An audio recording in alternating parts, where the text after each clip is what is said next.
ఇంటి స్థలాలు ఇందిరమ్మ ఇళ్ల పట్టాలు ఇవ్వడంపై వెలుగుమట్ల బాధితులు హర్షం వ్యక్తం చేశారు. పట్టాలతో మౌలిక వసతులు కల్పిస్తామనడంతో సర్కారుకు కృతజ్ఞతలు తెలిపారు. తమని మోసం చేసిన వారిపై కఠిన చర్యలు తీసుకోవాలని కోరారు.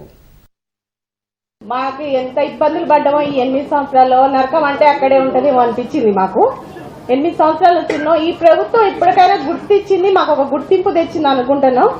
చాలా వరకు నీళ్లు, కరెంటు ఇవన్నీ లేకపోయేసరికి చాలా ఇబ్బందులు పడ్డాం ఆడవాళ్ళం అందరూ. ఈ మధ్యలో మాటలు విని జనాలు ఇట్లా మాయబుచ్చేయడం, మోసం చేసిన వాళ్ళకి కూడా పనిష్మెంట్ ఖచ్చితంగా వేయాలని కోరుకుంటున్నాం.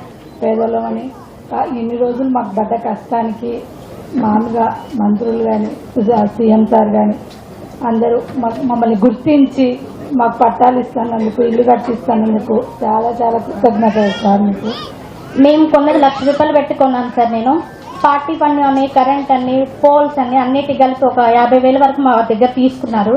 నాకు 2 ఆడపిల్లలు సార్. నేను కొనుక్కున్న తర్వాత నేను కట్టను, నాకు అంత స్తోమత లేదు, మా ఆయనకి యాక్సిడెంట్ అయ్యి కాలు చెయ్యి ఇరిగింది, నేను కట్టుకోనని నేను చెప్పాను.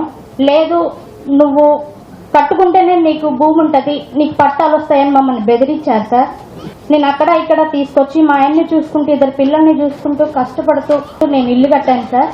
మా కష్టాన్ని గుర్తించి, మా పేదరికాన్ని గుర్తించి మీరు మాకు ఈ అవకాశాన్ని ఇచ్చినందుకు చాలా ధన్యవాదాలు సార్.